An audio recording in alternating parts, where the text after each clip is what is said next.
ବର୍ତ୍ତମାନ ଖରା ଦିନଟା ଚାଲିଛି। ଖରା ଦିନରେ ଆମ୍ବ ପଣସ ପୁରା ଭର୍ତ୍ତି। ପଣସ ଯେହେତୁ କଠା ଚାଲିଛି ତେଣୁକରି ପଣସର ଯେତେ ସବୁ ଆଇଟମ୍ କରି ନେବା। ଗୋଟି ଗୋଟି କରି ତ ବହୁତ ସାରା ଆଇଟମ୍ କଲିଣି। ଆଜି ମୁଁ କ'ଣ କରିବି ନା ପଣସର ଚିଲ୍ଲି କରିବି। ଆଗରୁ ମୁଁ କେବେ ବି କରିନି।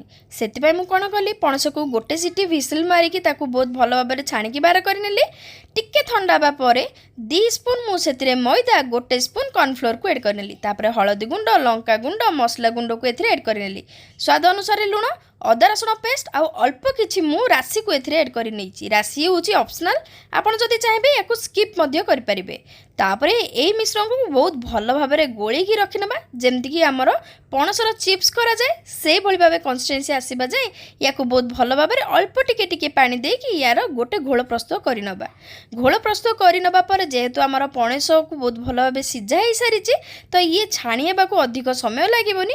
ଅଳ୍ପରୁ ବହୁତ ଭଲ ଭାବରେ କ୍ରିସ୍ପିନେସ୍ ଆସିଯିବା ପରେ ଆମେ ୟାକୁ ଛାଣିକି ବାହାର କରିନେବା। ପଣସକୁ ଗୋଳା ଗୋଳି କରିକି ରଖିବା ପରେ ଗରମ ତେଲରେ ଗୋଟି ଗୋଟି କରିକି ଛାଣି ନେବା। ଛାଣି ନେବା ପରେ ଆଉ କ'ଣ ଚିଲ୍ଲି କରିବା ଯାଏ ରହିବ? ନାଇଁ, ଯଦି ପାଟିକୁ ଟିକେ ନ କଣ୍ଟ୍ରୋଲ୍ କରିବେ ତାହେଲେ ଏଇ ଚଣା ଚିପ୍ସରୁ ହିଁ ସବୁ ସରିଯିବ। ସେମିତି ଆମେ ବି ଗୋଟେ ପ୍ଲେଟ୍ ଖାଇ ନେଇଥିଲୁ। ଆଉ ତାପରେ ବଳକା ଯେତେ ସବୁ ଥିଲା ଆମର ପଣସର ଚିପ୍ସ, ଏଇ ଘୋଳରେ ଯେତେ ସବୁ ବନାଇଥିଲା ଆମର ପଣସ ଚିପ୍ସ ତାକୁ ନେଇକି ମୁଁ ପ୍ରିପାରେସନ୍ କରିଥିଲି ଆମର ଚିଲ୍ଲି।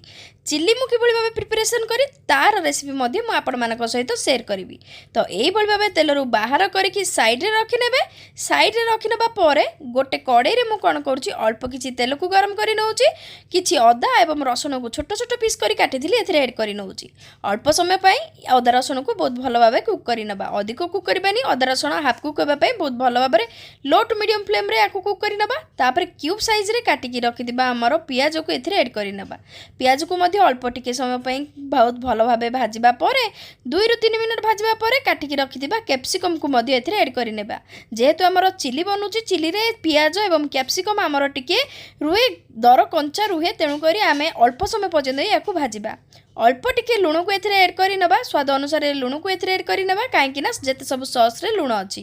ତାପରେ ଯେତେ ସବୁ ସସ୍ ଆମର ସେଜୱାନ୍ ଚଟନି, ତାପରେ ସୋୟା ସସ୍, ଟମାଟୋ ସସ୍ରେ ମୋର ଚିଲି ସସ୍ ମଧ୍ୟ ଏଡ଼୍ ହେଇଛି। ଆପଣ ଯଦି ଅଧିକ ଚିଲି ଦରକାର ତାହେଲେ ଚିଲି ସସ୍କୁ ମଧ୍ୟ ଏଡ଼୍ କରିପାରିବେ। ତାପରେ କ'ଣ, ଛାଣିକି ରଖିଥିବା ଆମର ପଣସ କଟା ଏଥିରେ ଏଡ଼୍ କରିନେବା। ଟିକେ ରାଗ ଖାଇବା ପାଇଁ ମୁଁ ଏଥିରେ ବ୍ଲାକ୍ ପେପର ପାଉଡ଼ରକୁ ଏଥିରେ ଏଡ଼୍ କରିନେବା। ବ୍ଲାକ୍ ପେପର ପାଉଡ଼ରକୁ ଏଡ଼୍ କରିବା ପରେ ଶେଷରେ ଆଉ କ'ଣ, ମୁଁ କିଛି କାଟିକି ରଖିଥିବା ଧନିଆ ପତ୍ରକୁ ଏଡ଼୍ କରି ନେଉଛି। ଆପଣଙ୍କ ପାଖରେ ଯଦି ସ୍ପ୍ରିଙ୍ଗ ଅନିଅନ୍ ଅଛି ତାହେଲେ ମଧ୍ୟ ଆପଣ ଏଥିରେ ଏଡ଼୍ କରିପାରିବେ। ତାପରେ ସବୁଗୁଡ଼ିକୁ ବହୁତ ଭଲ ଭାବରେ ଆମର ସସ୍ ମସଲା ସହିତ ବହୁତ ଭଲସେ ଗୋଳାଗୋଳି କରିନେବା। ଗୋଳାଗୋଳି କରିବା ପରେ ଦେଖିବେ ଆପଣଙ୍କର ପଣସ ଚିଲିଟି ବହୁତ ଭଲ ଭାବରେ ସଫ୍ଟନେସ୍ ଜୁସି ହେଇକି ଅଛି। ଆପଣଙ୍କୁ ଯଦି ଅଧିକ ସୁଖା ଲାଗୁଛି ତାହେଲେ ଅଳ୍ପ କିଛି ପାଣିକୁ ମଧ୍ୟ ଏଥିରେ ଏଡ଼୍ କରିପାରିବେ। କିଛି ଭୟ କରିବାର ନାହିଁ, ଆମର ପଣସ ଚିଲି ଯେହେତୁ ଛଣା ହେଇଛି ସେ ସବୁ ପାଣିକୁ ସୋକ୍ କରିନେବ ଏବଂ ବହୁତ ଭଲ ଭାବରେ ସଫ୍ଟନେସ୍କୁ ଆସିଯିବ। ବହୁତ ଭଲ ଭାବରେ ଗୋଳେଇବା ପରେ ତାର କନସିଷ୍ଟେନ୍ସି ଏଇଭଳି ଭାବରେ ରହିଲା। ବର୍ତ୍ତମାନ ଆମେ କ'ଣ କରିବା ନା ୟାକୁ ପ୍ଲେଟିଂ କରିନେବା। ପ୍ଲେଟିଂ କରିବା ପରେ ଆପଣ କ'ଣ କରିବେ, ଏଥିରେ ମୁଁ କିଛି ରାଶି ଆଉ କିଛି ଉପରେ ଆମର ଧନିଆ ପତ୍ରକୁ ଟପିଂ କରି ନେଉଛି, ଯାହାଫଳରେ ଦେଖିବା ପାଇଁ ବହୁତ ହି ସୁନ୍ଦର, ବହୁତ ହି ଟେମ୍ପଟିଂ ଆଉ ବହୁତ ହି ୟମି ଲାଗିବ। ଏଇଭଳି ଭାବରେ ଏଇ ପ୍ରୋସେସ୍ରେ ଆପଣ ପଣସ ଚିଲି କରିକି ଖାଆନ୍ତୁ। ଆପଣଙ୍କୁ କେମିତି ଲାଗିଲା ମୋତେ ନିଶ୍ଚିତ ଭାବେ କମେଣ୍ଟ ସେକ୍ସନରେ ଜଣାନ୍ତୁ।